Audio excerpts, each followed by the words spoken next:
वो दिन था दिसंबर 2012 का, जहां पर दिल्ली में घटित निर्भया कांड से थोड़े दिन पहले यानी फरवरी 2012 को अपहरण और इज्जत लूटने के बाद हत्या की एक दिल दहला देने वाली ऐसी घटना घटित हुई थी जो कि ज्यादा लाइमलाइट में नहीं आई थी, क्योंकि दरिंदों ने महिला पर पेंचकस से अटैक करके उसकी आंखों को फोड़ दिया था। यहाँ तक कि उसके प्राइवेट पार्ट पे शराब की बोतल को फोड़ दिया था।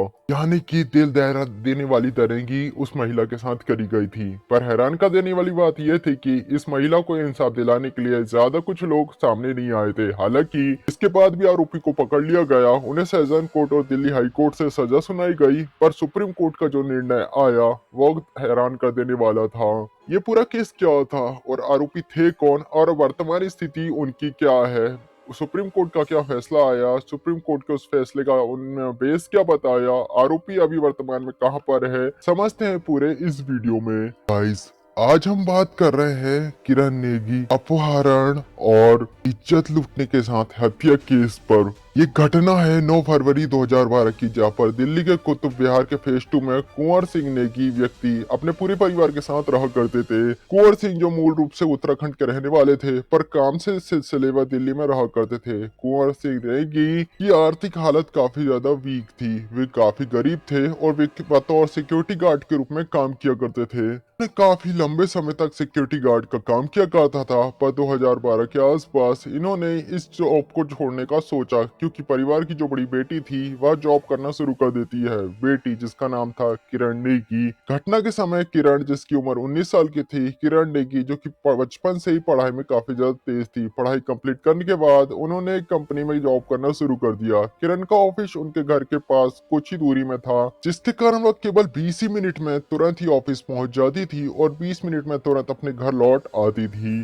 रोजी की तरह 9 फरवरी 2012 को भी किरण नेगी जो ऑफिस जाती है, पर वे ऑफिस से घर आते समय थोड़ा लेट हो जाती है। रात का समय 9 बजे हो चुके थे, रात को 9 बज चुके थे, लेकिन किरण जो कि अभी तक घर लौटी नहीं हुई थी। किरण ये बात जानती थी कि अगर वह घर लेट लौटेगी तो परिवार के लोग काफी ज्यादा परेशान होंगे, जिसके लिए वह अपनी दो और सहेलियों के साथ थोड़ी तेजी से अपने घर की तरफ आने लगती है। किरण जो अपने घर से थोड़ी दूरी में थी कि तभी अचानक से एक लाल रंग की टाटा इंडिका कार उसके पास आकर रुक जाती है। ये तीनों लड़कियां कुछ भी समझ नहीं पाती कि आखिर ये कार क्यों यहाँ पर आकर रुकी हुई है, कि तभी कार से तो लड़के बाहर उतरते हैं। अचानक से वह किरण को एक झटके में खींचकर कार के अंदर खींच लेते हैं। हालांकि एक आदमी इन लड़कों को देख लेता है और इन लड़कों को रोकने की कोशिश भी करता है, पर वह अकेला होने के कारण ऐसा कर नहीं पाता और वे लोग किरण नेगी को किडनैप करके वहां से भाग जाते हैं। किरण की दोनों सहेलियां भागते हुए किरण के घर में जाती हैं और इस बारे में उसके माता पिता को बताती हैं। उनकी बेटी की किडनैपिंग की खबर पाते हुए किरण बेदी के पिता पास के ही थाने में जाते हैं। दिल्ली पुलिस से मदद की आस में किरण बेदी के पिता वहां पर थाने में पहुंच जाते हैं कि काश पुलिस उनकी हेल्प करे और उनकी बेटी को तुरंत बचा ले। पर उस समय जब किरण बेदी के पिता अपनी बेटी के गायब होने की खबर चावला थाने में जाते हैं, तो पुलिस ये कहकर उन्हें लौटाने की ट्राई करती है कि थाने में अभी मामले की जांच में जाने के लिए अभी कोई भी गाड़ी नहीं है। हालांकि किरण के पिता जो कि थाने में रुककर पुलिस वालों से गुहार लगाते हैं और मामला दर्ज करने के लिए कहते हैं कि शायद उनकी बेटी को बचा लिया जाए। पुलिस वाले शिकायत को दर्ज करके मामले की जांच शुरू कर देते हैं। ये गाइस यहाँ पर एक बात मैं आपको बताना चाहता हूँ कि अगर पुलिस यहाँ पर डायरेक्ट एक्शन मोड में आ जाती तो शायद उस बच्ची की जान बचा ली जाती। बहरहाल पुलिस ने यहाँ पर लापरवाही दिखाई और केवल मामले को दर्ज कर लिया। क्योंकि काफी समय बीत चुका था, पुलिस को ना उस लड़की के बारे में और ना ही किडनैपिंग में यूज हुई कार के बारे में कोई भी इंफॉर्मेशन मिल पाती है। इस घटना के कई घंटों बाद जब पुलिस में बहुत ज्यादा प्रेशर बढ़ने लगा था, पुलिस अपनी जांच को तेज करती है। शुरुआती जांच में पुलिस के सामने आता है कि कुछ लोगों ने लाल रंग की टाटा इंडिका कार का यूज किया है और उसे हरियाणा की तरफ ले गया है। सीसीटीवी फुटेज में भी वो कार दिख जाती कि कैसे लाल रंग की कार हरियाणा की तरफ गई हुई है। इस बेस पर पुलिस जो कि अपनी जांच को शुरू करते हैं।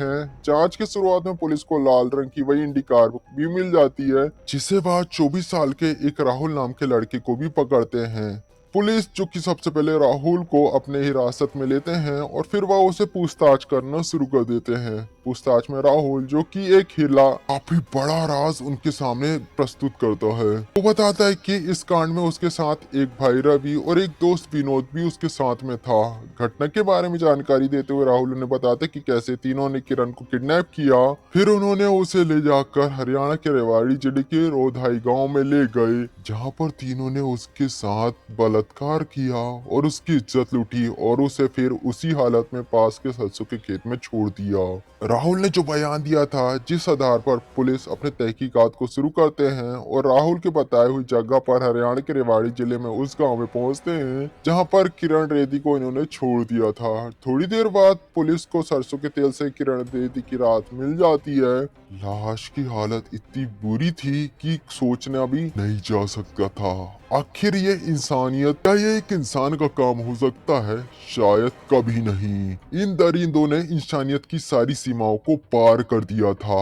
और मैं अगर आपको बताऊं कि आखिर लाश की क्या हालत थी, तो यकीन मानिए आपका दिल भी दहल जाएगा। इसलिए मैं इसकी ज्यादा डिस्क्रिप्शन आपको नहीं देना चाहूंगा, क्योंकि जब मैं इस केस की स्टडी कर रहा था, मैंने उन सारी बातों को पढ़ा और सच में मैं भी थोड़ी देर के लिए सोच में पड़ गया। और मैं नहीं चाहता था कि आप इस पर जाएं। बस आप ये समझें कि जो कुछ भी था वह काफी ज्यादा भयावह और दर्दनाक था। लड़की का चेहरा पहचानना पॉसिबल ही नहीं हो पा रहा था। पूरा चेहरा लहू से लथपथ था, शरीर पर कई जगह से जलने के निशान थे, यहाँ तक कि शरीर के कुछ अंगों को जलाया गया था। देखकर लग रहा था कि कैसे इन दरिंदों ने किरण नेगी को साथ काफी प्रताड़ित किया है। पुलिस शव को कब्जे में लेकर पोस्टमार्टम के लिए भेज देते हैं और राहुल के बताए हुए बयान के साथ आधार पर पुलिस रवि और विनोद को ढूंढना शुरू कर देती है और पुलिस वाले बहुत ही जल्द उन दोनों को भी अरेस्ट कर लेते हैं। पुलिस जांच को आगे बढ़ाती है और सबूत को इकट्ठा करना शुरू कर देती है।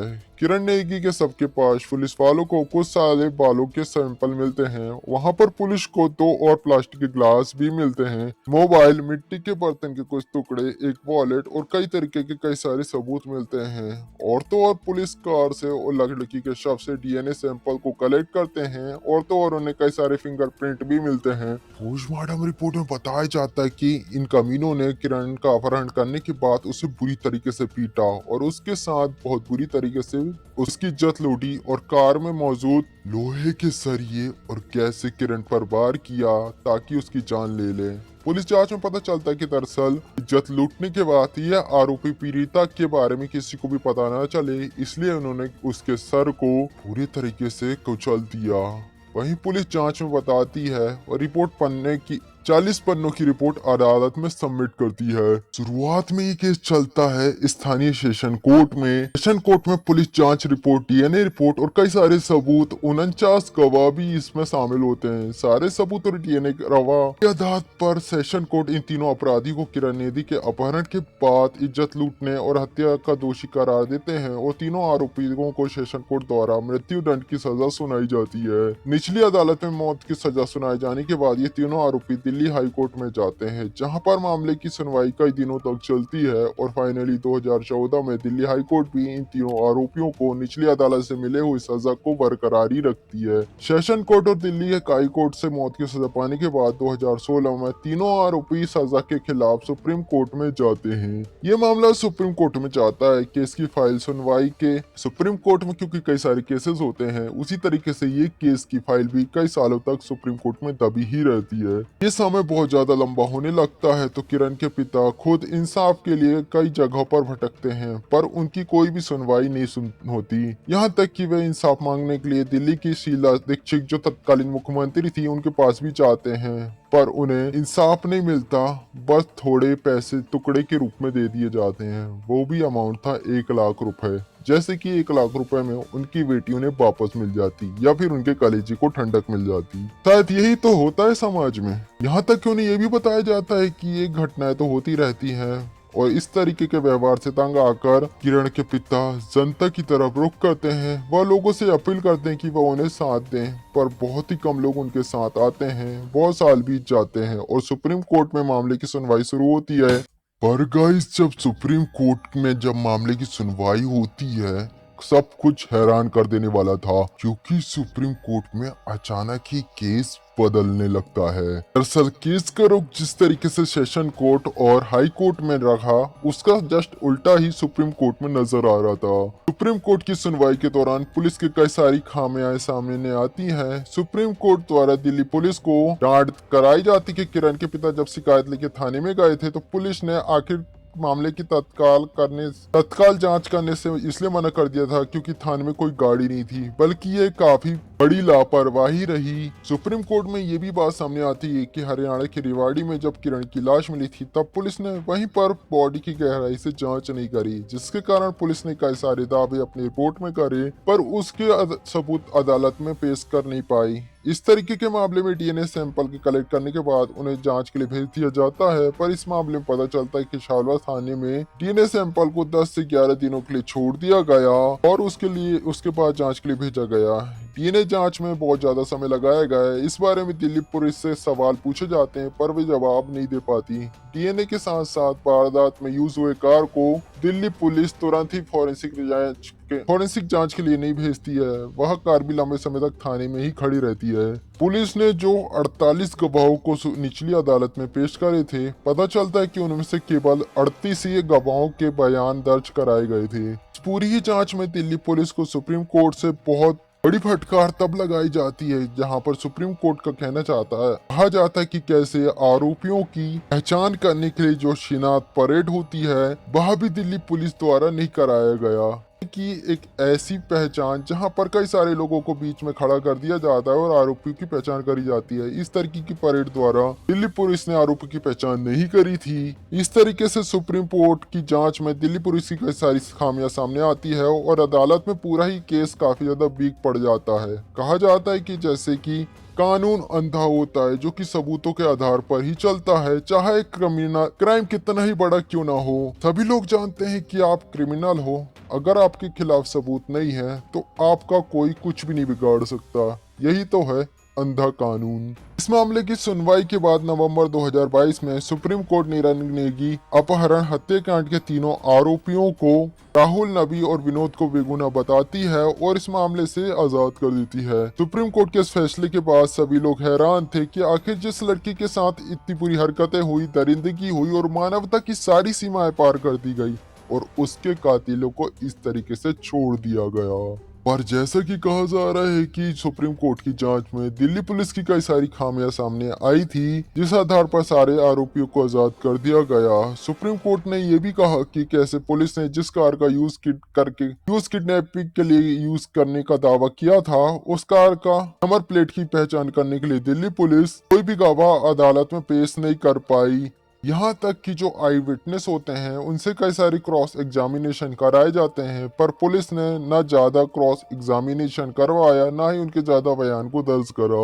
यानी कि सुप्रीम कोर्ट ने ये पाया कि दिल्ली पुलिस ने जो भी गवाह और सबूत पेश करे हैं वे सभी काफी नहीं है आरोपी को उनकी सजा दिलाने के लिए।